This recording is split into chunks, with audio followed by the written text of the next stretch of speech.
আমার একজন অডিয়েন্সের রিকোয়েস্টে আপনাদের কাছে আমি আজকে 2022 সালের একটি সুপারহিট মুভি যার নাম মলব সেই মুভিটি এক্সপ্লেন করতে চলেছি। তো বেশি দেরি না করে চলেন এক্সপ্লানেশন ভিডিওটি শুরু করা যাক।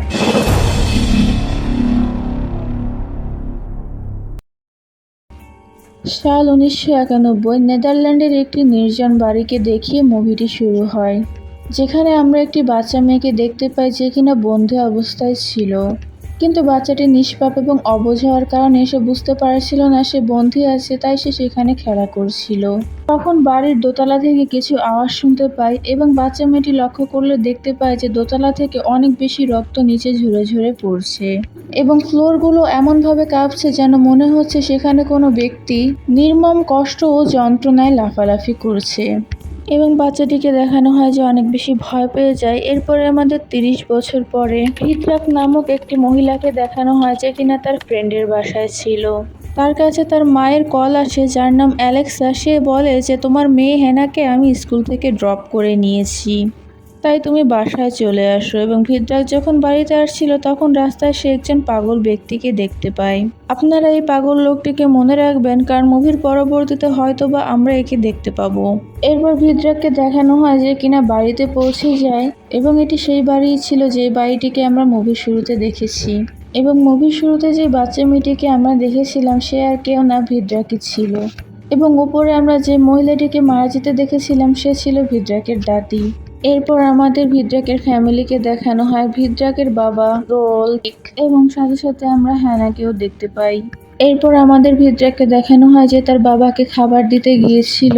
সে তার বাবার রুমে একজন পুলিশকে দেখতে পায় যার নাম ছিল হ্যান্স, এবং আমরা জানতে পারি যে ওই পুলিশটি তাদের ফ্যামিলি ফ্রেন্ডস ছিল এবং সে তার বাবাকে কিছু জিজ্ঞাসাবাদ করছিল।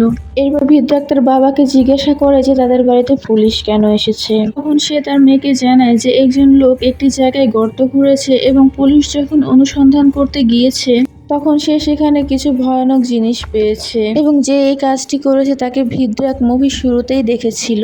ভিদ্রাকের ফ্যামিলি একটি হ্যাপি ফ্যামিলি ছিল এবং তারা একে অপরের সাথে খুব ভালোভাবে জীবনযাপন করছিল। পরবর্তী এপিসোডে আমাদের ওই লোকটিকে দেখানো হয় যে কিনা আরো একটি জায়গায় গর্ত খুঁড়ছিল এবং তখন আমরা লক্ষ্য করে দেখতে পারি যে ওই লোকটির আশেপাশে আমরা অনেক ফিস ফিস আওয়াজ শুনতে পাচ্ছি এবং এই ফিস ফিস আওয়াজ শুনে ওই লোকটি হঠাৎ করেই গর্ত খোঁড়া অফ করে দেয়। এরপর আমরা সেখানে দেখতে পাই যে কতগুলো প্রেতাত্মা তার দিকে আসছিল, যা দেখে সে ভয় পেয়ে যায়। এরপর অফিসার হেন্সকে দেখানো হয় যে কিনা সেই ব্যক্তির মরা লাশ সেখানেই পেয়েছিল। পুরো একটি পুলিশ টিম এই মার্ডারের অনুসন্ধান করছিল এবং ভিদ্রাকও যাওয়ার সময় এই পুলিশ টিমদের দেখেছিল। এবং আমরা কিছু আর্কিওলজিস্টকে দেখতে পাই যাদের টিম লিডার ছিল জোনাস। আর্কিওলজিস্টরা যেখানে গিয়েছিল সেখানকার এলাকার মানুষরা ওখানে একটি পুরাতন লাশ পেয়েছিল, এই জন্য জোনাস এবং তার টিম সেখানে এসেছিল ওই লাশকে সার্চ করার জন্য। এবং তারা লাশটি দেখে বুঝতে পারে যে এই লাশটি অনেক বছর আগে মানে অন্য একটি এর কোনো একজন ব্যক্তির লাশ ছিল। এরপর জোনাসের সাথে আমরা আরেকজন সহযোগী সোনিয়াকে দেখতে পাই, যেখানে সোনিয়াকে জোনাস জিজ্ঞাসা করছিল যে ওই লোকটি কিভাবে মারা গিয়েছে। তখন তারা জানায় যে ওই লোকটি হার্ট অ্যাটাকে মারা গিয়েছে, কারণ তার হাইপোথেমিয়া ছিল। হাইপোথেমিয়া মানে হচ্ছে অনেক শীতে বা অনেক ঠান্ডার কারণে মারা গিয়েছে, কিন্তু একজন বয়স্ক বুদ্ধিমান লোক কখনো এই ঠান্ডার কারণে মারা যেতে পারে না এবং এত রাতেই বা সে এখানে কোনো প্রস্তুতি ছাড়া হুদাই ঠান্ডার জন্য মরতে পারে না। পরবর্তী সিনে আমাদেরকে ভিদ্রাককে দেখানো হয়, যেখানে ভিদ্রাক তার মা অ্যালাস্কার রুম থেকে কিছু আওয়াজ পাচ্ছিল এবং যখন সে অ্যালাস্কার রুম চেক করতে চায় তখন সে দেখতে পায় যে তার মা অ্যালাস্কা এমনভাবে কাঁপছে এবং নড়াচড়া করছে, মনে হচ্ছে তার ভেতরে ভাইব্রেশন হচ্ছে। কিন্তু যেমন তেমন করে হোক ভিদ্রাক অ্যালাস্কাকে কন্ট্রোলে নিয়ে আসে এবং ভিদ্রাক অ্যালাস্কার রুম থেকে বের হয়ে হেনাকে নিয়ে যখন তার রুমের ভেতর যাচ্ছিল তখন সে দেখে যে তাদের ঘরের দরজা খোলা আছে এবং সে যখন চেক করতে যায় তখন সে দেখতে পায় যে সেখানে একজন লোক ভয়ঙ্করভাবে দাঁড়িয়ে আছে এবং তখন সেখানে ভিদ্রাকের বাবা চলে আসে এবং সে ওই ভিদ্রাককে জানায় যে সে দরজার বাহিরে কেউকে দেখেছে। তখন ভিদ্রাক তাকে বলে যে এই লোকটি হয়তো বা ওই পাগল লোকটি হবে। তখন তার বাবা তাকে জানায় যেটা হতেই পারে না, কারণ সেই লোকটি অনেক আগেই মারা গিয়েছে। এরপর ভিদ্রাকের বাবা রোল জোনাসের কাছে যায় এবং তাকে সেই ঘটনা সম্পর্কে খুলে বলে। তখন জোনাস তাকে জানায় যে আমাদের টিমের কোনো সদস্য হয়তো বা সেখানে গিয়েছিল, এবং এটি বলে সে ভিদ্রাকের বাবা রোলকে শান্ত করে তাকে ঘরে পাঠিয়ে দেয়। এবং এর পরবর্তী সিনে আমাদেরকে ভিদ্রাক এবং তার মা অ্যালাস্কাকে দেখানো হয় একটি ডক্টরের চেম্বারে, কারণ কালকে রাতের ঘটনার জন্য অ্যালাস্কাকে নিয়ে ভিদ্রাক ডক্টর দেখাতে এসেছে। মানে অ্যালাস্কা যে অনেক বেশি কাঁপাকাঁপি করছিল বা তার ভিতরে যে ভাইব্রেশন সৃষ্টি হয়েছিল সেটি হয়তো বা কোনো ট্রমার কারণে হয়েছে। তাই সে অ্যালাস্কাকে নিয়ে ডক্টরের কাছে আসে যে আসলে তার কি হয়েছে তা খুঁজে বের করার জন্য।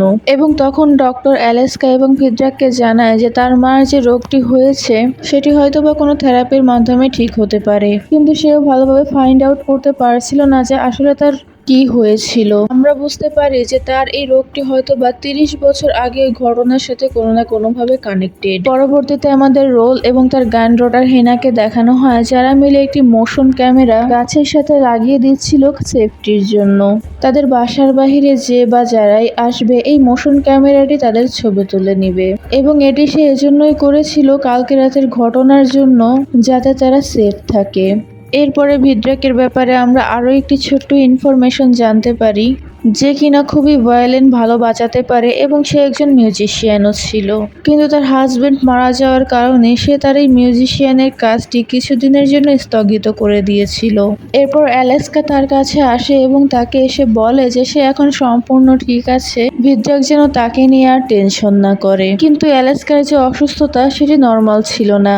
এর পরবর্তী সিনে আমরা জোনাস ও ভিদ্রাককে একসাথে দেখতে পাই, যেখানে তারা অনেক মজা করছিল এবং হাসি তামাশা করছিল, যেখানে ভিদ্রাক জোনাসকে বলে যে তার মায়ের একটি বদ অভ্যাস আছে যেটা তার মোটেই পছন্দ না, এবং তার মায়ের বদ অভ্যাসটি হলো সে সবসময় রেস্টুরেন্ট থেকে সুগার ব্যাগ চুরি করে নেয়। এরপর ভিদ্রাক তার স্কুল ফ্রেন্ড এডউইনকে দেখতে পায় যারা কিনা ছোটবেলায় একসাথে লেখাপড়া করেছে, এবং মুভির শুরুতে এডউইনের বাসায় ভিদ্রাক ছিল এবং তাদের মাঝে সাঝে এরকম দেখা হতেই থাকে। এরপর জোনাস হঠাৎ করে অসুস্থ হয়ে যায়, কারণ এখানে যে হুইস্কি ছিল সেটি তার স্যুট করে না এবং সে প্রচুর পরিমাণের ঘামতে শুরু করে। পর সিচুয়েশন ঠিক হলে জোনাস আর ভিদ্রাক একসাথে বাড়িতে ফিরছিল, তখন জোনাস ভিদ্রাককে জিজ্ঞাসা করে সে আবার কেন রিলেশনশিপে জড়ায়নি। তখন ভিদ্রাক তাকে জানায় যে তার ফ্যামিলির উপর একটি অভিশাপ আছে, তার গ্র্যান্ডমাদারকে কেউ মেরে ফেলেছে, কিন্তু কে মেরেছে বা কারা মেরেছে এটা কেউই জানে না। পরে থেকে তাদের জীবনে একটা না একটা দুর্ঘটনা ঘটতেই থাকে। তার পুরো ফ্যামিলি চিন্তা করতে শুরু করে এবং তারা আস্তে আস্তে সবাই ডিপ্রেশনের দিকে যাচ্ছে। এর পরপরই ভিদ্রাকের হাজবেন্ডও হার্ট অ্যাটাক করে মারা যায়। এরপর সে তার মেয়ে হেনাকে নিয়ে তার মা বাবার বাড়িতে চলে আসে থাকার জন্য। এর পরের দিন আমাদের ভিদ্রাককে দেখানো হয় যে তার মেয়ের স্কুলের একটি নাটকের জন্য একটি মিউজিক তৈরি করে, কিন্তু এডউইনের সেই মিউজিকটি খুব বেশি একটা পছন্দ হয় না। তখন এডউইন ভিদ্রাকের সাথে দেখা করতে চায় এবং ভিদ্রাক এডউইনের সাথে দেখা করতে চায় এবং এডউইনকে গিয়ে বলে যে তাদের এখন আর মোটেও একসাথে দেখা করা উচিত না, এবং আমাদের মনে হয় যে এডউইনের সাথে হয়তোবা ভিদ্রাকের কোনো রিলেশনশিপ চলছিল। এবং ভিদ্রাক এডউইনকে বলে যে তোমার ওয়াইফের এটি ভালো লাগবে না, কারণ তোমার ওয়াইফ অনেক ভালো মানুষ। এরপর ভিদ্রাক তার মেয়ে অ্যানাকে ঘুম পড়িয়ে ঘরের বাইরে যায়, গিয়ে দেখে যে তার বাবা সেখানে বসে পাহারা দিচ্ছে। সে এজন্যই পাহারা দিচ্ছে কারণ অনেক বছর আগে তাদের ফ্যামিলিতে একটি মার্ডার হয়ে গিয়েছিল। যেহেতু তাদের এলাকায় আরেকটি মার্ডার হয়েছে, তাই সে চায় না যে তাদের পরিবারে আবার কোনো দুর্ঘটনা ঘটুক। ভিদ্রাক যখন ঘরের ভেতরে চলে যায় তখন সে ঘরে একজন লোককে দেখতে পায়, যাকে দেখে ভিদ্রাক অনেক বেশি ভয় পেয়ে যায়, কিন্তু সে যেমন তেমন করে হোক সিচুয়েশন কন্ট্রোল করে নেয় এবং ভিদ্রাক তার মায়ের কাছে এই সমস্ত ঘটনা খুলে বলে। কিন্তু তখনই সেখানে ওই লোকটি চলে আসে এবং কান্নাকাটি করে বলতে থাকে সে এই কাজটি করতে চায় না, কিন্তু কেউ একজন আছে যে তাকে দিয়ে একটি কাজ করাতে চায়। এবং ওই লোকটির কথা শুনে অ্যালাস্কা অনেক ভয় পেয়ে যায় এবং সে উপরে যেতে যায়। তখনই ওই লোকটি অ্যালাস্কার উপর আক্রমণ করে দেয় এবং আমরা বুঝতে পারি যে কোনো কারণবশত সে অ্যালাস্কার উপরেই আক্রমণ করেছে, এবং ভিদ্রাক যেমন তেমন করে হোক সেই লোকটির কাছ থেকে তার মাকে বাঁচিয়ে নেয়। এবং তখনই ওই অচেনা লোকটি অনেক জোরে জোরে স্ক্রিমিং বা চেঁচামেচি করতে থাকে। তাকে দেখে এমন মনে হয় যে তাকে কেউ পজেস করে নিয়েছে এবং সে অ্যালাস্কাকে শেষ করে দিতেই যাচ্ছিল। তখনই সেখানে রোল এসে তার পিছনে একটি ছোট্ট হ্যামার দিয়ে আঘাত করে দেয় এবং লোকটি সেখানে জ্ঞান হারিয়ে ফ্লোরে পড়ে যায়। এরপর সেখানে পুলিশ চলে আসে এবং সব সিচুয়েশন আস্তে আস্তে ঠিক হতে শুরু করে এবং এই ঘটনাটি জোনাসের কাছেও পৌঁছে যায় এবং আমরা জানতে পারি যে ওই লোকটি জোনাসেরই একজন টিম মেম্বার ছিল যার নাম ছিল রাডো। এবং জোনাস ভিদ্রাকদের বাড়িতে চলে আসে এবং সকলকে বলতে থাকে যে রাডো এরকম করতেই পারে না, কারণ রাডো অনেক ভালো একজন মানুষ, সে হয়তো বা এই কাজটি তার সজ্ঞানে করেনি। তখন ভিদ্রাকের বাবা বলে ওঠে যে আমাদের এলাকায় যে মার্ডার করতেছে যে ব্যাগম্যান নামে পরিচিত, রাডোই হয়তো বা সেই ব্যাগম্যান যে কিনা এই মানুষগুলোকে মারছে এবং তাদের এলাকায় এই ভয়ঙ্কর কাণ্ড শুরু করেছে। এখন ভিদ্রাক বলে যে রাডোর বয়স হয়তো বা 40 থেকে 45 এর ভিতরে হতে পারে এবং 1991 সালে সে হয়তো বা 10 থেকে 15 বছরের হতে পারে। তখন জোনাস বলে যে তোমার প্রেডিকশন ঠিক আছে এবং তখন সে রোমানিয়াতে থাকতো। আর এতক্ষণ যে রাডোকে ব্যাগম্যান হিসেবে প্রেডিক্ট করা হচ্ছিল, এই ব্যাগম্যানই ভিদ্রাকের দাদিকে মেরে ফেলেছিল।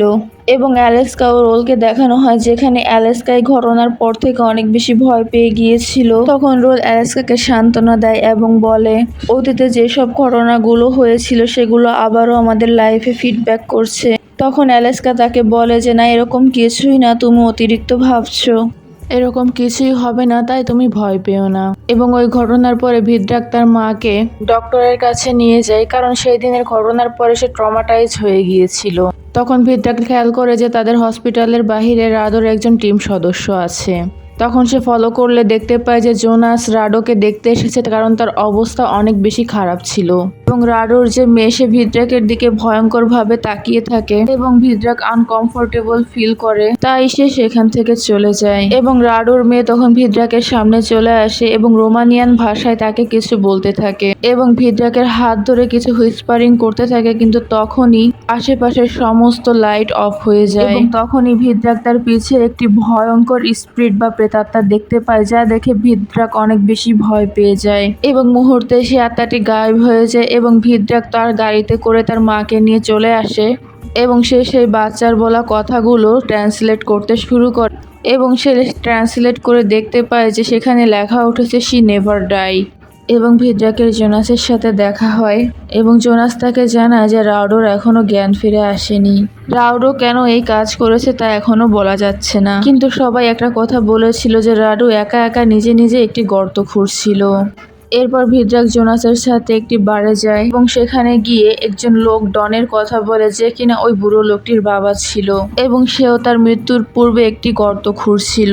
এবং জোনাস ও ভিদ্রাককে ওই মহিলাটির ব্যাপারে বলে যখন আমরা দেখেছিলাম যে তারা অনেক বছরের এবং অন্য একটি যুগের লাশ পেয়েছিল। এবং ভিদ্রাক জোনাসকে একজন টান নামের লোকের কাছে নিয়ে যায়, যেখানে টান তাদেরকে জানায় যে তার মেয়ে মিশা জানতো ওই মহিলাটি যেই মহিলাটির লাশ তারা পেয়েছে সেটি ওখানেই আছে। তাই ভিদ্রাক তাকে বলে তাহলে মিশা জানতো যে কোথায় গর্ত খুঁড়তে হবে, আর সে যেহেতু কিছু হুইসপার শুনেছিল তাই সে মনে করে যে মিশা হয়তোবা কিছু হুইসপার শুনেছে এবং ওই হুইসপারকে ফলো করে সে সেখানে ডিগ করেছে এবং পুরাতন ওই বডি মহিলাটির লাশ পেয়েছে। তখন টান তাকে বলে যে তুমি ঠিকই শুনেছো এবং আমরা এই হুইসপার শুনতে শুনতেই বড় হয়েছি। এবং এই হুইসপারগুলো হ্যালেন নামের একজন ব্যক্তি যে কিনা ফাইগার ব্যাপারে বলতে থাকে এবং ফাইগা হচ্ছে এই শহরের একজন লেজেন্ড। এবং টান আরও বলে যে তার ফাদারকেও এই হুইসপাররা কনভিন্স করেছিল এবং তার বাবা মিশার স্পিরিচুয়াল গাইডেন্স ছিল। আমরা যে বয়স্ক লোকটিকে দেখেছিলাম যে হার্ট অ্যাটাকে মারা গিয়েছে সে আসলে টানের বাবা এবং মিশার দাদা।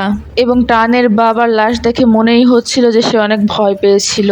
এবং টান যাওয়ার সময় ভিদ্রাককে তার নাম্বার দিয়ে দেয় এবং তাকে বলে যে মিশাকে হুইসপাররাই গাইড করেছিল ওই লাশটিকে ফাইন্ড আউট করার জন্য। এবং জোনাস আর ভিদ্রাক যখন বাড়িতে ফিরছিল তখন সে হ্যালেনের ব্যাপারে ভিদ্রাককে জিজ্ঞাসা করে। তখন ভিদ্রাক তাকে জানায় যে হ্যালেন ফাইগার স্টোরির ভিলেন ছিল এবং হ্যালেন একজন ডেভিল ছিল যাকে আমরা শুধুমাত্র গল্প কাহিনীতেই শুনেছি, আর এই গল্প কাহিনী শুধু বাচ্চাদেরকেই শোনানো হয়। কিন্তু কিছু কিছু মানুষ এই হেলেনের কাহিনীকে সত্যিও মনে করে, কিন্তু ভিদ্রাক বিশ্বাস করে যে এটি শুধুমাত্র একটি কাহিনী। এবং ভিদ্রাক আরো বলে যে আমি একবার হসপিটালের মধ্যে এই হুইসপারিংগুলো শুনেছিলাম এবং আমার বাবা রোলও শুনেছিল। এরপরে ভিদ্রাক জনাসকে জিজ্ঞাসা করে যে তুমি যে ওমেনটির লাশ পেয়েছো তার ব্যাপারে কিছু জানতে পেরেছো কিনা। তখন জনাস তাকে বলে যে না, আমি এখনো কিছু জানতে পারিনি, কিন্তু যতটুকু জেনেছি তা তোমাকে বলা যাবে না। এবং ভিদ্রাক গাড়ি থেকে রাগ হয়ে বের হয়ে যায় এবং আমরা জোনাস ও ভিদ্রাককে একটু ক্লোজ আসতে দেখি এবং জোনাস তার রিসার্চ সেন্টারে চলে আসে এবং সোনিয়া জোনাসকে ওই মহিলার লাশটি দেখায় যার গলার উপরে গভীর একটি ক্ষত চিহ্ন ছিল। এবং সোনিয়া জোনাসকে জানায় যে তারা আরো এরকম লাশ পেয়েছে যারা প্রত্যেকেই বিভিন্ন এরার ছিল বা যুগের ছিল, তাদের প্রত্যেকেরই গলায় এরকম গভীর ক্ষত আছে। এবং আমরা ওই বয়স্ক লোককে দেখতে পারি যার লাশ পেয়েছিলাম, তার গলায়ও সেরকমই একটি ক্ষত চিহ্ন ছিল। এরপর ওই মোশন ক্যামেরাটিকে দেখানো হয় যেটি কিনা ভিদ্রাকের বাবা লাগিয়েছিল, সেটি কিছু পিকচার ক্লিক করছিল। এবং আমাদের ভিদ্রাককেও দেখানো হয় যে কিনা আবারও পুনরায় বাহিরে কিছু শ্যাডো লক্ষ্য করতে পারে, কিন্তু ওই ছায়াগুলো তার কাছে স্পষ্ট ছিল না। এরপর আমাদের রোলকে দেখানো হয় যে তার বন্ধু হ্যান্সের কাছে যায় এবং মোশন ক্যামেরা একটি যে পিক ক্লিক করেছিল তার একটি ছবি সে হ্যান্সকে দেখায়, কিন্তু হ্যান্স বুঝতে পারছিল না যে এটি কিসের ছবি, কারণ ছবিটি একটু ভয়ানক ছিল। যেহেতু হ্যান্স ছবি দেখে কিছুই বুঝতে পারছিল না, তাই সে রোলকে বলে যে তুমি হয়তোবা ওই দিনকে রাডোর ওই ঘটনার পর থেকে খুব বেশি চিন্তিত আছো, যার কারণে এমনটা হচ্ছে। কিন্তু রোল তাকে বলে যে ওই দিনের ঘটনায় রাডোর কোনো ভুল ছিল না এবং সে হ্যান্সকে একটি জিনিস আনতে বলে। এবং আমরা দেখতে পাই যে হেনার স্কুলে প্লে শুরু হয়ে গিয়েছিল এবং অপরদিকে আমাদেরকে সোনিয়াকে দেখানো হয় যে জোনাসকে লেজেন্ড অব দ্য ফাইগার কাহিনী শোনাচ্ছিল। অনেক যুগ আগে ওয়াল্টার নামের একজন ইভিল শাসক ছিল যাদের অনেক ওয়েলথ বা ধন সম্পত্তি ছিল, তারা তাদের প্রজার উপর অনেক বেশি অত্যাচার করত। এবং রাজা ওয়াল্টারের অনেকগুলো মেড সার্ভেন্ট ছিল, যার মধ্যে একজন ছিল ফাইগা, যাকে কিং ওয়াল্টার অনেক বেশি পছন্দ করে নেয় এবং তার সাথে ইন্টিমেট হয়ে তাকে প্রেগনেন্ট করে দেয়। হেলেন নামের যে মহিলাটির ব্যাপারে আমরা শুনেছিলাম, সে ফাইগাকে দোষারোপ করে এবং বলে যে ওয়াল্টারের কোনো দোষ নেই, ফাইগাই যে কিনা ওয়াল্টারকে সিডিউস করেছে, যার কারণে আজ তার এমন অবস্থা হয়েছে। এবং ফাইগার উপরে সে উইচ হওয়ার কলঙ্ক লাগিয়ে দেয় এবং তাকে জেলখানায় কয়েদ করে রাখে। এবং ফাইগা তার মুক্তি প্রার্থনা করার জন্য গডের কাছে প্রে করে। তার এই প্রার্থনা একজন ইভিল গড মলক শোনে এবং এই মুভিতে এই মলককে মলক বলে সম্মোহিত করা হয়েছে এবং এই গডকে one kind of child sacrifice god বলা হয়। এবং এই যে মলক নামের গড, সে কোনো ধর্মীয় গড ছিল না, সে সম্পূর্ণ অন্য একটি, মানে এক কথাই হচ্ছে সে শয়তান, যে নিষ্পাপ শিশুদের বলি দেওয়ার মাধ্যমে বিভিন্ন বর দেয়। এবং এই মলক নামের যে গড, সে ফাইগাকে একটি বর দেয় এবং তাকে বলে যে তোমার উপরে যে কলঙ্ক লেগেছে সেটি আমি দূর করতে পারি, এর জন্য তোমার বাচ্চাকে স্যাক্রিফাইস করতে হবে, কিন্তু তোমার এই খারাপ কর্মফল সারা জীবনের জন্য একবার না একবার ভোগ করতেই হবে। এবং ফাইগা এতে রাজি হয়ে যায়। এরপরে আমাদেরকে দেখানো হয় যে ফাইগার মাথায় মলফ নামক গডের একটি চিহ্ন বসে যায়। এরপরে ফাইগার কাছে হেলেন আসে এবং তাকে বলে যে সে যেন তার ভুল স্বীকার করে নেয় এবং যে ভুল করেছে তার জন্য প্রায়শ্চিত করে নেয়। কিন্তু ফাইগাকে দেখানো হয় যে ডিরেক্ট অস্বীকৃতি জানায় এবং সে বলে তার ভুল কখনোই মানবে না, কারণ সে মোটেই প্রেগনেন্ট ছিল না। এবং এর পরবর্তীতে আমাদেরকে দেখানো হয় যে ফাইগা তার গলায় একটি কাট করে দেয় এবং সেখানে সে তার শেষ নিঃশ্বাস ত্যাগ করে দেয়। আর যে সোল বা স্পিরিট ছিল সেটি হেলেনের বডি দখল করে নেয়। আর ফাইগার এই কাজের জন্য প্রজারা ভাবছিল যে ফাইগা যেহেতু তাকে সে নিষ্পাপ প্রমাণ করেছে এবং সে একজন ভালো প্রজা, তাই সবাই খুশি হয়ে যায় এবং সে তার ইনোসেন্স প্রুভ করার মাধ্যমে লেজেন্ড অব দ্য ফাইগা নামে পরিচিতি লাভ পায়। তাই যুগ যুগ ধরে এই দিনে ফাইগার জন্য উৎসব পালন করা হচ্ছে। এবং হেনাদের স্কুলেও এই ফাইগার জন্য ওই প্লেটি শুরু হয়েছিল। এবং প্লে চলাকালীন ভিদ্রাকে একটি ভয়ঙ্কর আত্মার ড্রয়িং দেখতে পায়, যে কিনা হসপিটালেও দেখেছিল। এবং সে হেনাকে জিজ্ঞাসা করে, এই ড্রয়িংটি কি তুমি করেছো? জানায় যে সে এই ড্রয়িংটি নিজেই করেছে। আমাদের সোনিয়াকে দেখানো হয় যে তার স্টোরি কমপ্লিট করে নেয় এবং এই স্টোরিতে যেহেতু হেলেনকে ভিলেন হিসেবে প্রমাণ করা হয়েছে, তাই তারা বিশ্বাস করছিল যে হেলেন ফায়দার সাথে অন্যায় করার কারণে সে এখন পর্যন্ত মৃত ব্যক্তির মতো প্রেতাত্মা হয়ে ঘুরছে। এবং বাড়ি ফেরার সময় হেলেন লক্ষ্য করে যে তার বাবা রোল বিভিন্ন জায়গায় ট্র্যাপ সৃষ্টি করছিল বা ট্র্যাপ লাগাচ্ছিল, যাতে তার পরিবারের সাথে কোনো খারাপ কিছু না হয় সেদিনকার ঘটনার মতো। এরপর জোনাস ভিদ্রাকে তার সাথে দেখা করতে বলে, কিন্তু ভিদ্রাক সরাসরি টানের বাসায় যায় কিছু জিজ্ঞাসাবাদ করার জন্য।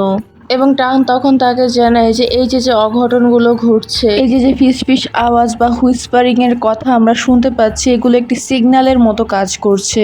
টান ভিদ্রাককে চোখ বন্ধ করতে বলে এবং একটি জিনিস দিয়ে টেবিলের উপর বাড়ি দিতে থাকে। এবং এটা একটি হাইপোথেরাপি ছিল, যার কারণে ভিদ্রাক তার ছোটবেলার দিনে চলে যায় এবং ওই দিনে চলে যায় যে দিনের শুরুটা আমরা মুভির শুরুতে দেখেছিলাম, যেই দিন ভিদ্রাকের গ্র্যান্ড মাদার মারা গিয়েছিল। এবং ভিদ্রাক হাইপোথেরাপির মাধ্যমে দেখতে পায় যে তার গ্র্যান্ড মাদারের গলাও ওইভাবেই ভার্টিক্যালি কাটা ছিল।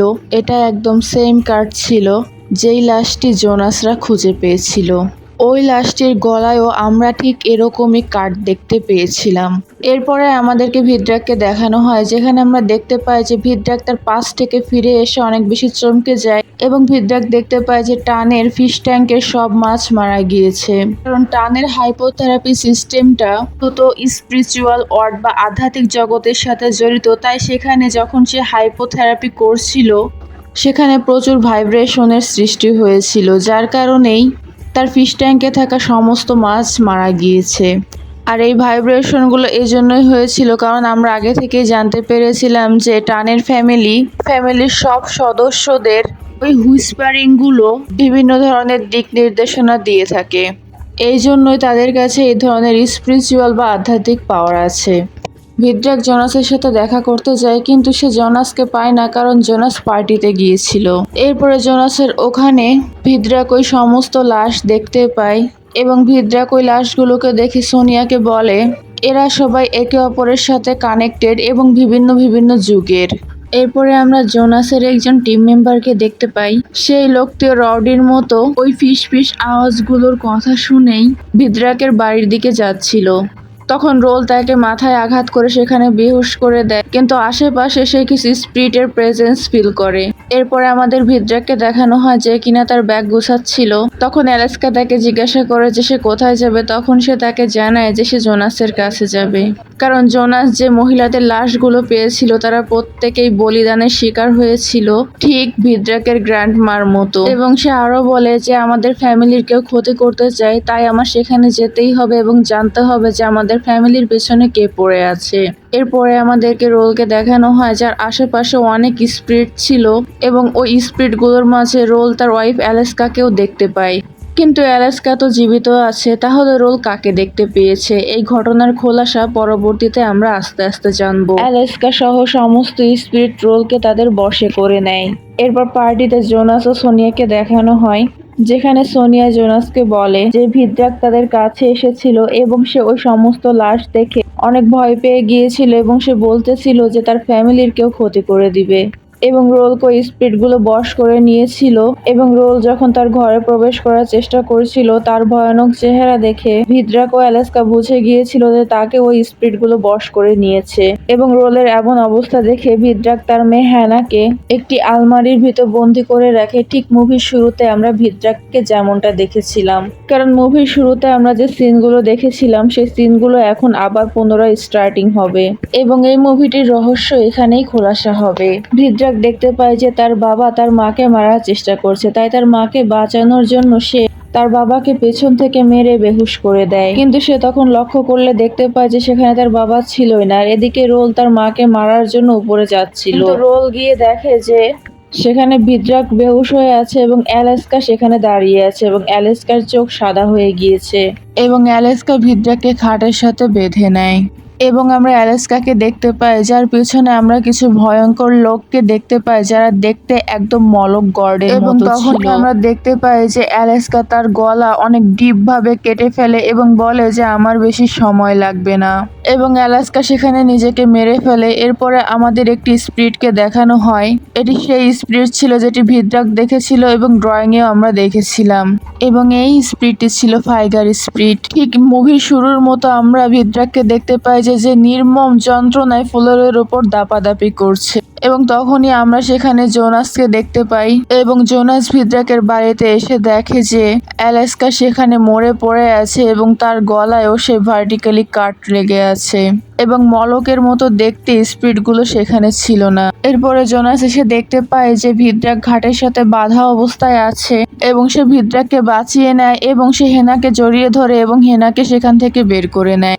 এই কাহিনীর পরে আমরা জোনাস ও ভিদ্রাককে দেখতে পাই যারা একটি ক্যাফেতে ছিল, যেখানে ভিদ্রাক জোনাসকে বলে যে সে তার ওয়াইল্যান্ড বেচে দিয়েছে এবং সে নতুন কিছু করতে চায় এবং যাওয়ার সময় সে সুগার ব্যাগ চুরি করে নেয়, যেটা জোনাস নোটিস করে ফেলে এবং সে চিন্তায় পড়ে যায় কারণ সে তো জানতো যে ভিদ্রাক এই জিনিসটা পছন্দ করতো না। এবং মুভির শেষে আমরা ভিদ্রাককে হেনার সাথে দেখতে পাই এবং ঘরের জানালার বাহিরে আমরা ভিদ্রাকের স্পিরিটকে দেখতে পাই। তার মানে হলো ভিদ্রাকের ভেতরে যে ভিদ্রাকের নিজের সোল ছিল এবং ভিদ্রাকের ভেতরে বর্তমান যে আছে সে হলো ফাইগা এবং আমরা ভিদ্রাকের দৃষ্টির মাধ্যমে ফাইগাকে দেখতে পাই এবং এমন পরিস্থিতির শিকার হয়ে ভিদ্রাককে দেখানো হয় যে জানালার বাহিরে কান্না করছিল এবং এখানেই মুভিটি শেষ হয়ে যায়। এবং অনেক যুগ আগে আমরা ফাইগাকে যখন দেখেছিলাম সোনিয়ার গল্পের মাধ্যমে, তখন আমরা জানতে পারি যে ফাইগা কোনো না কোনোভাবে একটি রাজার দ্বারা প্রেগনেন্ট হয়ে গিয়েছিল, তাই সে নিজেকে নিষ্পাপ প্রমাণ করার জন্য মলকের কাছ থেকে সাহায্য চায় এবং সে তার নবজাতক বাচ্চাকে বলিদানের মাধ্যমে মলকের সাথে ডিল করে নেয়। এক পর্যায়ে ফাইগা অমরত্ব পেয়ে যায় এবং সে নিজের গলা কেটে হেলেনের বডি তখন দখল করে নেয় এবং যুগ যুগ ধরে এই বডি সুইচিং এর মাধ্যমে সে তার অমরত্বকে বাঁচিয়ে রেখেছে। এবং হেলেনের যে স্পিরিট সবসময় চেষ্টা করেছে হুইসপারিং এর মাধ্যমে বা ফিসফিস করে মানুষকে জানানোর জন্য যে ফাইগা আসলে কি জিনিস। এবং এভাবে যুগের পর যুগ ফাইগা তার গলা ভার্টিক্যালি কেটে মলকের সাথে মিশে এই রিচুয়াল পালন করে আসছে এবং বডি সুইচিং এর মাধ্যমে সে তার অমরত্বকে ধরে রেখেছে। এবং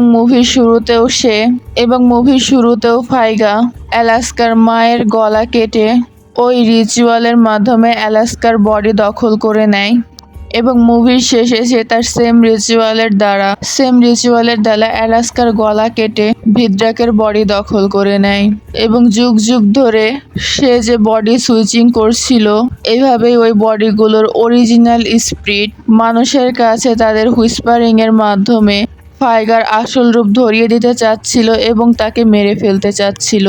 এবং আমরা বুঝতে পারি যে ভিদ্রাকের যে মেয়ে হেনা, তার সাথেও এখন সেম ঘটনাই ঘটতে চলেছে। আর এটা তখনই হবে যখন ভিদ্রাক ওল্ড হয়ে যাবে। পারে যে ফাইগা যে কোনো মানুষকেই পজেস করে তার শরীর নিয়ে নিতে পারে, বা এরকমও হতে পারে সে শুধু হেলেনের ডিসেন্ডেন্টদের মেয়েদেরকেই সে পজেস করতে পারে এবং ভিদ্রাকের পরিবার হয়তো হেলেনের ডিসেন্ডেন্টই ছিল, কারণ সে হেলেনের দ্বারাই তার রিচুয়াল শুরু করেছিল। যেহেতু অরিজিনাল বডির মৃত্যুর আগেই ফাইগা তাদের বডি দখল করে নিত, তাই ওই সব বডির সোল হয়তো বা কোনো না কোনো ভাবে কয়েদ হয়ে যেত, যার কারণে তারা মানুষের কানে হুইসপারিং করত এবং ফাইগার সত্যতা বা ফাইগার এই রিচুয়াল বা ফাইগার এই ভয়ানক কাজ সবাইকে বলার জন্য তাদেরকে পজেস্ট করে ফাইগাকে মারার চেষ্টা করত। কারণ মলক যখন ফাইগাকে বর দিয়েছিল তখন সে ফাইগাকে বলেছিল তুমি যে প্রতিশোধ নিবে, এই প্রতিশোধগুলো নিজে নিজেই আস্তে আস্তে কয়েদ হয়ে যাবে। এবং মলক ফাইগার চাইল্ড স্যাক্রিফাইসের মাধ্যমে এবং তাকে অভিশাপ দেয় যে সে তার যুগের পর যুগ এভাবেই বডি ট্রান্সফার করে বেঁচে থাকতে হবে। আশা করি মুভির কাহিনীটি আপনাদেরকে বোঝাতে পেরেছি। যদি মুভির এক্সপ্লানেশনটি পছন্দ হয়ে থাকে তাহলে ভিডিওটিতে প্লিজ 1000 লাইক করে দিবেন এবং আপনারা যত মানুষই দেখবেন না কেন প্লিজ একটি সাবস্ক্রাইব করে দিবেন, যাতে আমার ছোট্ট চ্যানেলটি উপরে উঠতে পারে এবং আমি আগে যেতে পারি এবং আপনাদের নতুন নতুন গল্প কাহিনী এক্সপ্লেন করতে পারি। এতক্ষণ সাথে থাকার জন্য ধন্যবাদ সবাইকে।